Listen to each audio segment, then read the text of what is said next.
Welcome back, everybody. This week's task. Now, this in many ways is going to be the simplest but also the hardest task that I've yet set you. Your network is your net worth.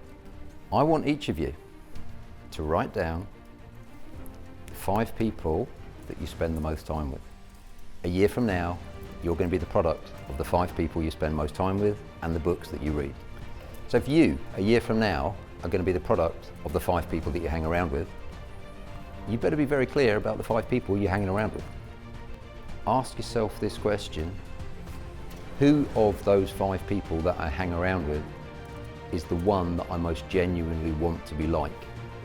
And then, this is going to be the hard part, who is the one of those 5 people that you least want to be like? What you're going to do on camera, one-to-one, is sack them. You are going to make a decision to stop spending time with at least one of the people in your network.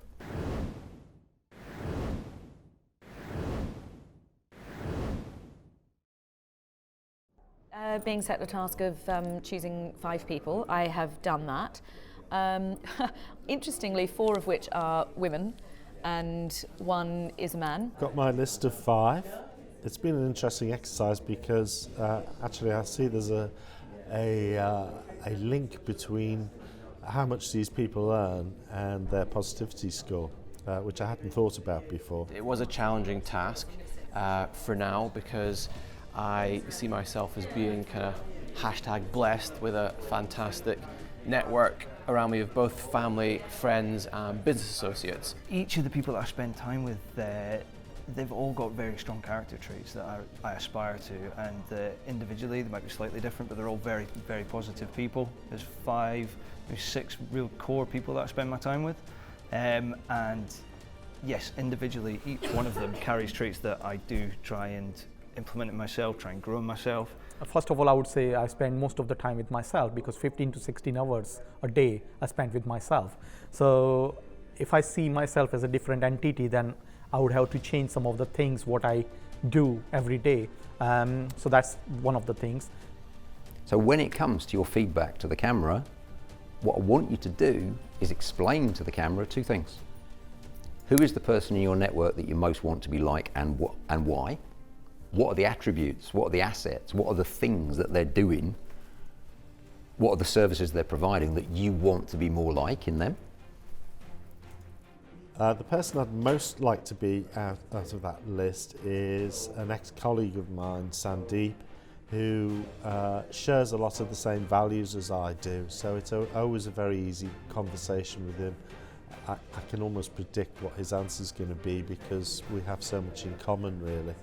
There were a good selection of people that are both friends that I've met through business and through school that I still associate with, also my business partner, and 2 guys that I go to breakfast with once a month. And one of those guys, John, he runs a property business, and the real attributes I like about John is his long-term perspective on wealth creation and that utter consistency of building assets for the long term, but doing it at scale.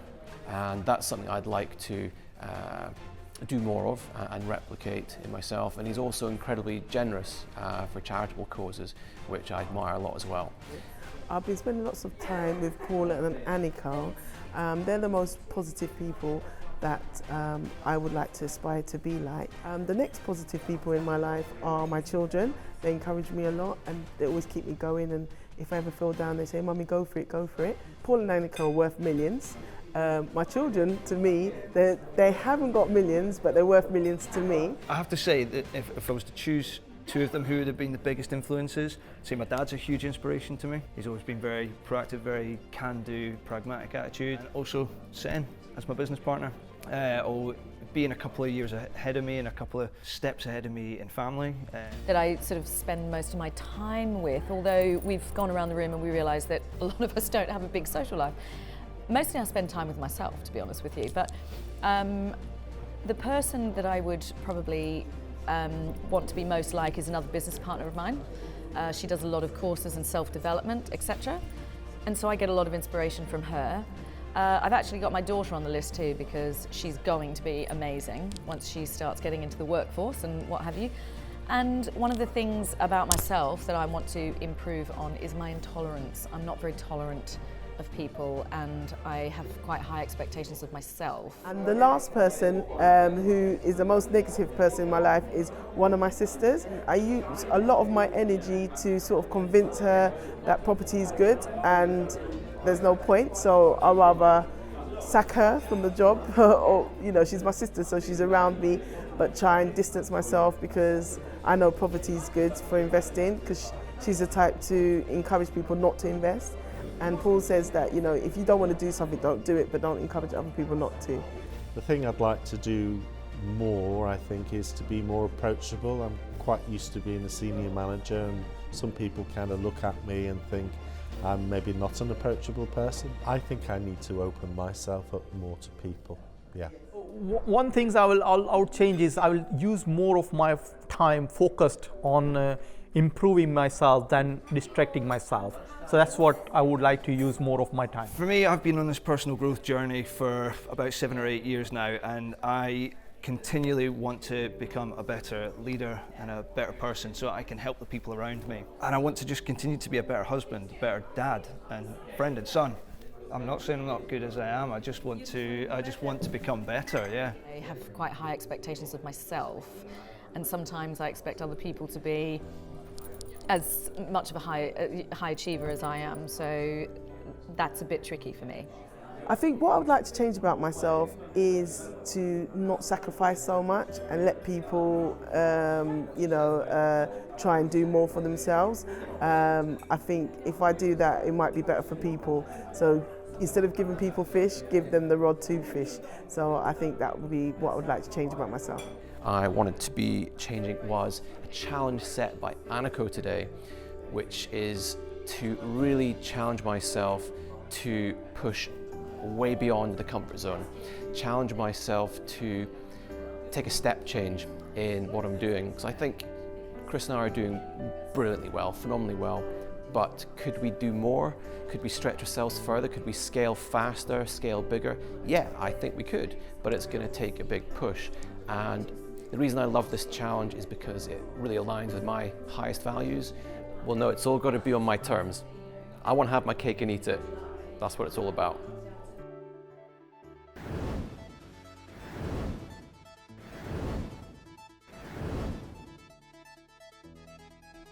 Got an announcement, and it's kind of mixed feelings on this one.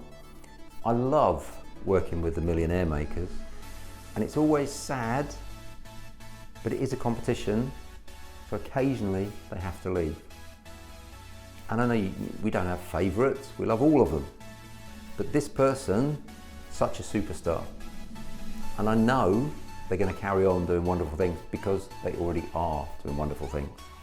So this is just to let you know that Millionaire Maker rolls on, but it's rolling on without our Jeff, the local Donny lad, Jeff Schlamp. So well done, Jeff, for making it this far. You're always an inspiration, you always make me smile, and you're doing wonderful things. So keep on, keeping on, and inspiring everybody else.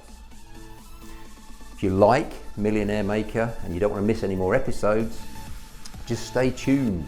We're going to be giving you lots more information about it in the Touchstone Education community. Just keep your eyes peeled, all the information's there. So just enjoy, learn from the videos, learn from their progress, learn from the fabulous things that they're doing, and join me in wishing Jeff, in particular, every success. See you all soon. You've been wonderful. I've been Paul. See you next time.